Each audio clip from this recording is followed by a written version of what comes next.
Baik, selamat pagi, Om Swastiastu. Perkenalkan, saya Kadek Thalia Suryaningtya Sokawardhani dengan NIM 21095110177. Di sini saya akan mempresentasikan suatu topik mengenai pertumbuhan bakteri untuk memenuhi tugas mata kuliah bakteriologi dan mikologi dengan dosen pengampu Profesor Dr. Hewan Pinangah Kertabesung MSI. Baik, kita akan berlanjut kepada materi pertama.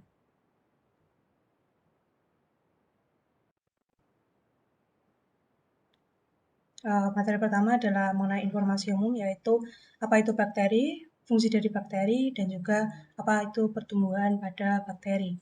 Bakteri sendiri adalah organisme mikroskopis uniseluler atau disebut juga prokaryotik yang memiliki karakteristik tidak berklorofil, bentuk yang variatif, kosmopolit, dan beberapa dari bakteri tersebut memiliki sifat patogen. Kemudian fungsi dari bakteri itu sendiri, beberapa fungsi dari bakteri itu sendiri dapat dijadikan untuk bakteri itu dapat menjadi suatu faktor pembusukan, kemudian digunakan untuk fermentasi, penyubur tanah, penghasil antibiotik, pembuatan zat kimia, serta bakteri sendiri dapat digunakan untuk penelitian rekayasa genetika. Kemudian, apa itu pertumbuhan pada bakteri?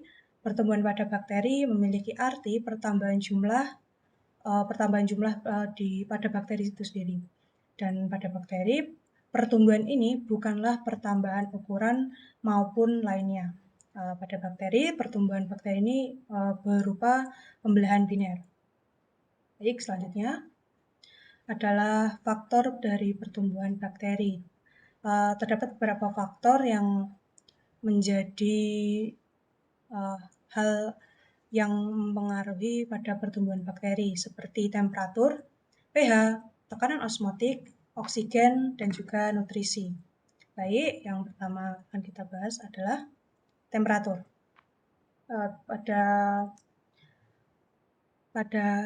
Di sini temperatur tersebut terbagi menjadi 3, yaitu psikofilik, mesofilik, dan juga termofilik. Psikofilik adalah suatu bakteri yang tumbuh pada suhu 0 derajat Celcius hingga 20 derajat Celcius dengan suhu optimal bakteri untuk tumbuhnya adalah 10 derajat Celcius. Kemudian adalah mesofilik, yaitu suatu bakteri yang tumbuh pada suhu 20 derajat Celcius hingga 60 derajat Celcius dengan suhu optimal untuk pertumbuhannya adalah 25 derajat Celcius hingga 40 derajat Celcius. Dan juga termofilik, yaitu suatu bakteri yang tumbuh pada suhu 40 derajat Celcius hingga 80 derajat Celcius dengan suhu optimal untuk pertumbuhannya adalah 60 derajat Celcius. Selanjutnya adalah faktor pH. Pada bakteri itu dibagi menjadi 3, yaitu asidofilik yang bersifat asam, nitrofilik yang bersifat netral, dan juga basofilik yang bersifat basa. Kemudian terdapat tekanan osmotik yang dapat dibagi menjadi 3, yaitu halofilik, osmofilik, dan juga serofilik. Halofilik adalah bakteri yang dapat hidup di kondisi konsentrasi garam yang tinggi. Kemudian untuk osmofilik adalah bakteri yang dapat hidup di kondisi tekanan osmotik tinggi. Dan terakhir adalah serofilik, yaitu bakteri yang dapat hidup pada kondisi kekurangan air. Dan kekurangan air ini faktor lainnya bukan dikarenakan oleh konsentrasi zat terlarut yang tinggi. Baik, selanjutnya adalah oksigen. Dari oksigen ini bakteri dapat dibagi menjadi 5, yaitu anaerob obligat, anaerob aerotoleran, anaerob fakultatif, aerob obligat, dan juga mikroaerofilik. Yang pertama adalah anaerob obligat, yaitu bakteri yang tidak bisa hidup jika terdapat oksigen. Kemudian anaerob aerotoleran, yaitu bakteri yang memiliki toleransi atau bakteri tersebut masih bisa hidup jika terdapat oksigen.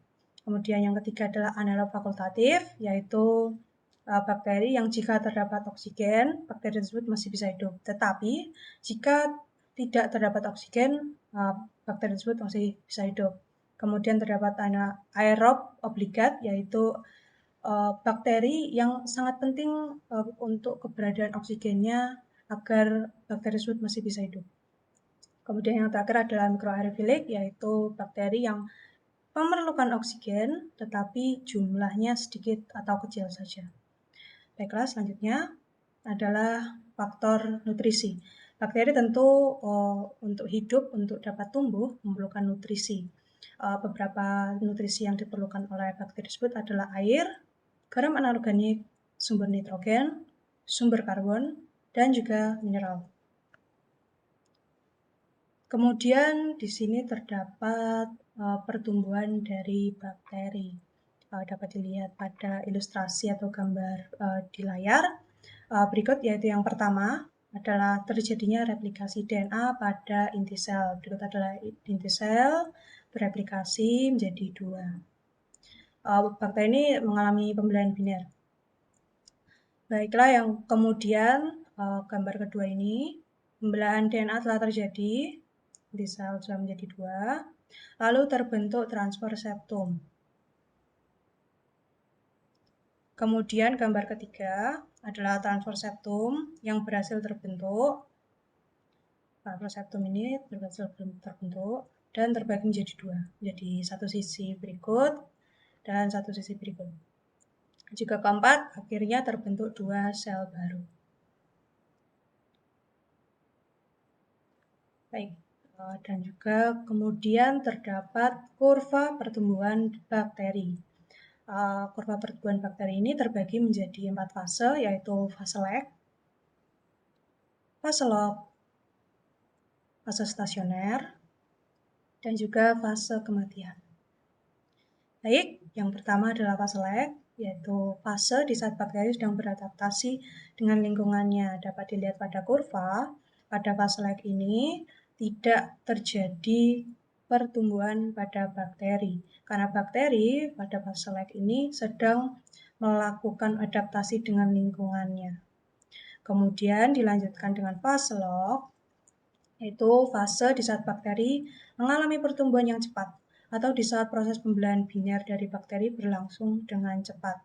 Setelah bakteri sudah melakukan adaptasi dengan lingkungannya dan sudah beradaptasi betul dengan lingkungannya, bakteri tersebut mulai melakukan pertumbuhan, mulai melakukan pembelahan biner dan mengalami pertumbuhan yang sangat cepat pada fase log ini. Kemudian dilanjutkan dengan fase stasioner. Pada fase stasioner ini, fase ini terjadi di saat jumlah bakteri sudah banyak dan pertumbuhannya stagnan, menetap, tidak bertambah, tidak berkurang. Hal ini dikarenakan nutrisi pada fase stasioner ini sudah mulai menurun dan juga bahan sisa mulai muncul yang dihasilkan oleh bakteri itu sendiri. Kemudian setelah fase stasioner ini masuk ke dalam fase kematian. Nah, untuk fase kematian ini adalah fase di mana bakteri mengalami kematian. Hal ini dikarenakan akumulasi bahan sisa yang semakin banyak serta nutrisi yang kian menipis. Karena semakin banyaknya bakteri-bakteri yang berada di dalam satu koloni atau koloni ini yang berada dalam satu lingkungan ini mulai kekurangan nutrisi dan berebut satu sama lain untuk mendapatkan nutrisi agar mereka dapat hidup. Untuk mempertahankan hidupnya ini, mereka mengeluarkan zat sisa tadi yang beracun untuk mereka sendiri, untuk bakteri itu sendiri, dan mulai pada fase kematian ini, bahan sisanya mulai terakumulasi dengan sangat banyak dan mulai meracuni diri mereka sendiri dan mematikan bakteri atau diri mereka sendiri. Akhirnya pertumbuhan dari bakteri itu sendiri menurun dan populasinya pun menurun. Baik, terima kasih. Berikut tadi adalah presentasi dari saya mengenai topik pertumbuhan bakteri. Saya berterima kasih dan mohon maaf jika terdapat kesalahan kata selama melakukan presentasi mengenai topik pertumbuhan bakteri. Saya tutup dengan Parma Santi, Om Santi Santi Santi.